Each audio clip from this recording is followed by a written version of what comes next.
Uy, hello class, nandyan ka pala. So, alam nyo ba ano ang ginagawa ko? Tinitingnan ko po itong mga learning competencies ng alternative learning system. So, para sa mga mag-aaral ng alternative learning system, ito po ang inyong mga subject. So, halika, samahan nyo ako. Kilalanin natin ang bawat learning competencies, ang bawat learning strand ng inyong pag-aaralan sa loob ng klase ng alternative learning system. Hello! Magandang araw po sa lahat. Si Sir Rafi Salazar Kusami.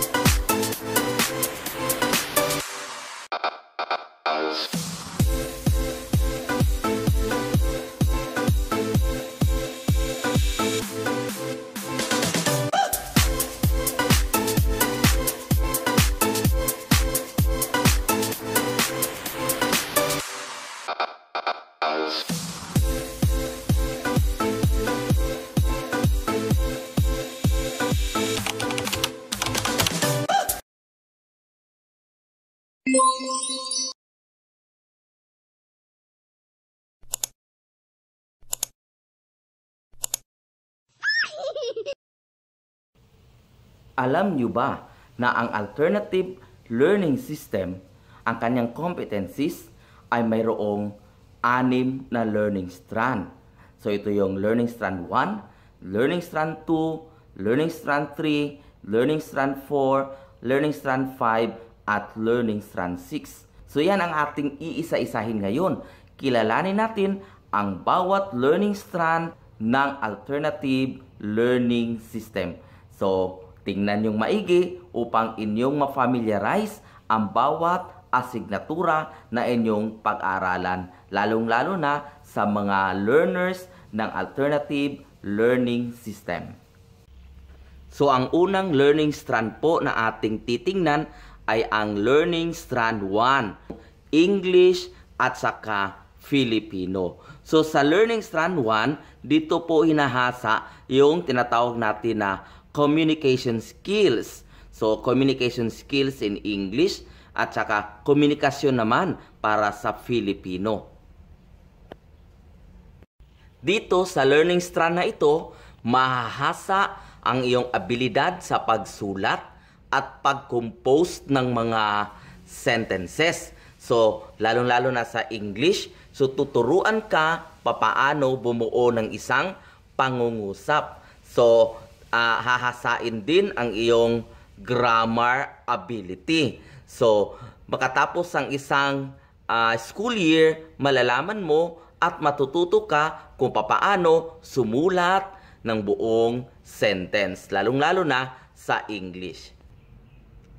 Ang susunod naman ay ang learning strand 2 o ito yung tinatawag nating mathematical and problem solving skills o yung mathematics. So, sa learning strand 2, dito mo matututunan kung papaano magbilang at papaano mag-solve ng iba't ibang mga problems gamit ang mathematical equation.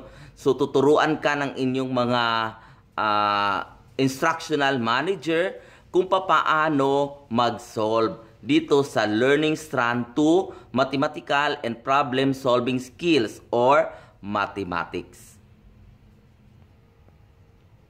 So, ang susunod naman ay itong learning strand 3 or scientific and critical thinking skills o ito yung tinatawag nating science. So, dito sa learning strand 3, matutunan mo yung iba't ibang mga aralin tungkol sa science, tungkol sa iba't ibang mga dapat mong matutunan sa agham. Ang kasunod naman ay itong learning strand 4 or life and career skills. Dito matutunan mo yung iba't ibang mga pamamaraan, yung tungkol po sa ating career path o yung tungkol sa ating tatahakin sa buhay. So sa learning strand 4, matutunan mo ang iba't ibang mga pamamaraan sa pagtatrabaho at kung papaano mag-apply ng trabaho. So dito po mai-encounter yan, yung tungkol sa pamumuhay o yung sa iyong career na tatahakin sa kinabukasan. So marami pang ibang mga tatahakin or iba't ibang mga leksyon na ituturo sa iyo ng inyong instructional managers.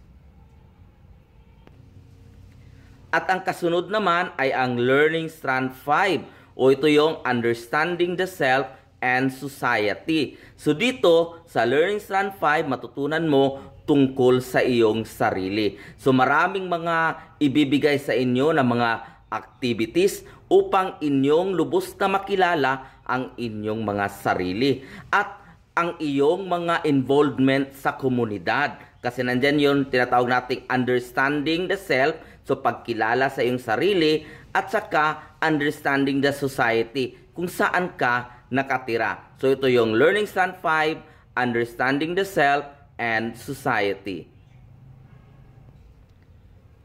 Ang panghuli naman ay ang Learning Strand 6 o ito yung tinatawag nating Digital Citizenship. So dito sa Learning Strand na ito, matutunan mo papaano gumamit ng yung ating mga computers. So papaano din tayo magsulat gamit ang teknolohiya. So diyan, ituturo sa inyo yung iba't ibang mga pamamaraan gamit ang mga technology o yung ating mga gadgets. So sa Learning Strand na ito, ma-encounter mo yung iba't ibang mga bahagi ng computer at yung iba't ibang mga gadgets na gagamitin upang ikaw ay matuto sa larangan ng digital citizenship. So yan, inyo nang na-encounter, inyo nang nakilala ang lahat ng mga learning competencies ng alternative learning system. So, hindi po na walang mga basihan yung pag-aaral sa alternative learning system. So, mayroon po, nandyan yung Learning Strand 1, English at saka Filipino, Learning Strand 2, Learning Strand 3, Learning Strand 4, Learning Strand 5, at saka Learning Strand 6. So, kung ikaw ay magpursige sa iyong pag-aaral, tiyak na mayroon kang matutunan sa tulong ng inyong instructional managers. Hindi po mahirap ang mag-aral kung ikaw ay magpupursige. So dapat gawin ang lahat ng mga activities na pinapagawa sa iyo ng inyong instructional manager upang sa ganoon ay magkaroon ka ng kaalaman kung paano gawin ito. Huwag pabayaan ang bawat activities na hindi ginagawa kasi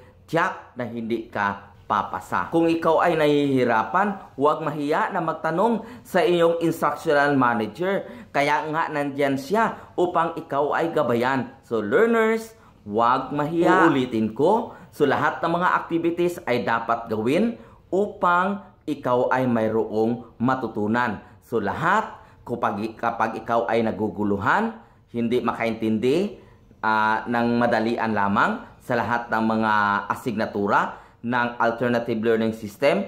So, huwag mahiya, lumapit sa iyong instructional manager kasi nandyan siya upang ikaw ay gabayan. So, lalong-lalo na ngayon na tayo ay nandito pa sa pandemic. So, ikaw ay nagmo-module. So, nandyan yung inyong mga group chat. So, tanungin ang inyong instructional manager upang ikaw ay maliwanagan sa bawat kaguluhan, sa bawat hindi mo naintindihan sa iyong leksyon. So ulitin ko, magtanong upang ikaw ay maliwanagan. At saka mag-aral ng mabuti. Basahin ang lahat na nandyan sa iyong module upang lubos na maintindihan ito. Walang mahirap kung ikaw ay magpupursige. Lalong maging mahirap kung iyong pababayaan. So para sa mga learners na nanonood ngayon, mag-aral ng mabuti, mag-aral palagi upang iyong lubos na maintindihan ang iyong leksyon. So huwag pabayaan ang mga gawain na hindi ginagawa kasi tiyak na ikaw ay mahihirapan.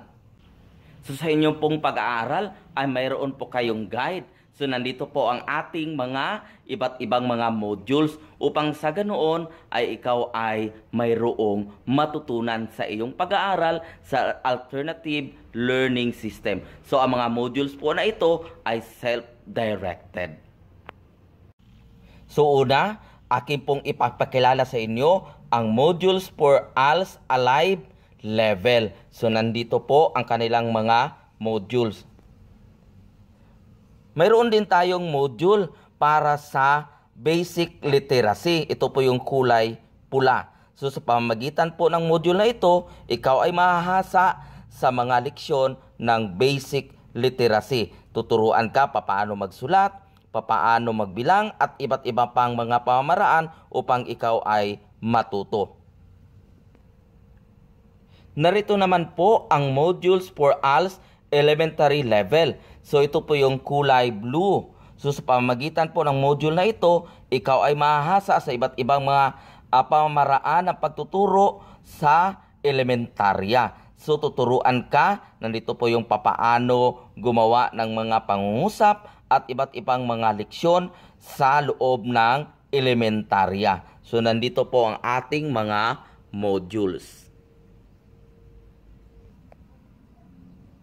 Ang kasunod naman ay ang modules for ALS Junior High School level. So ito po yung ating mga from grade 7 to grade 10. Yung ating mga junior high school. Ito po yung module nila, kulay green. So pamamagitan po ng module na ito, mas mahahasa po sila kung ano yung nasimulan nila sa elementarya tulad ng pagsusulat ng pangungusap at iba't iba pang mga aralin na dapat matutunan sa loob ng junior high school level. So ito po ang kanilang self-directed module ng junior high school. So para maging mas konkreto po ang inyong pag-aaral, so mayroon din po tayong modules for life skills. So ito po yung mga module tulad nitong module 3 for leadership and teamwork. So ito po yung mga module ng life skills for self-directed learning. So sa pamagitan ng module na ito, ikaw ay matututo sa iba't ibang larangan ng mga kailangan matutunan sa buhay.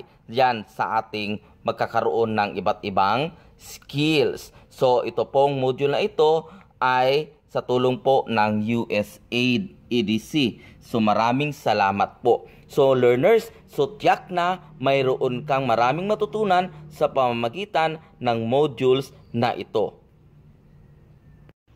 So learners, so yan po ang sinasabi ko kanina na mayroon po kayong guide sa inyong pag-aral at hindi po kayo mahihirapan.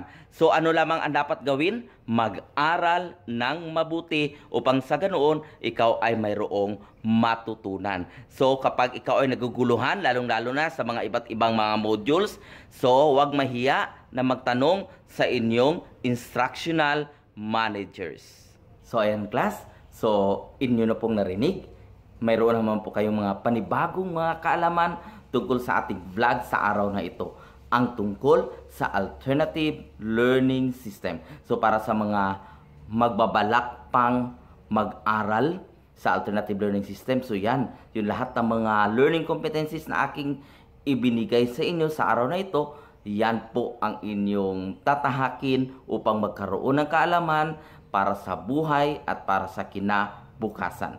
So para naman sa mga nag-aaral na ngayon sa alternative learning system, so tiyak na mayroon kayong matutunan kasi mayroon kayong guide kung paano mag-aral. At huwag din kalimutan, sa tulong ng inyong instructional managers, kayo ay mas lubos pang matuto sa buhay at sa inyong mga leksyon. So ulitin ko, huwag mahiyang magtanong sa inyong mga instructional managers at magpursige na mag-aral. So, sa pamagitan ng alternative learning system, kayo ay makakatapos ng inyong pag-aaral at makakamit ang inyong mga gusto sa buhay. So, dito naman po ulit, ako po inyong guro sa araw na ito, si Teacher Rusty. So, sa pangabago pa ng mga nakapanood ng ating vlog, so, akin ko pong iniimbitahan kayo na mag-subscribe at i-share po ang ating video upang sa ganoon ay mayroon pang maraming mga kabataan At hindi lamang mga kabataan, kahit yung mga adults natin na hindi pa nakapagtapos ng pag-aaral ay ma-inspire na bumalik sa pag-aaral sa pamamagitan ng alternative learning system. Maraming salamat po.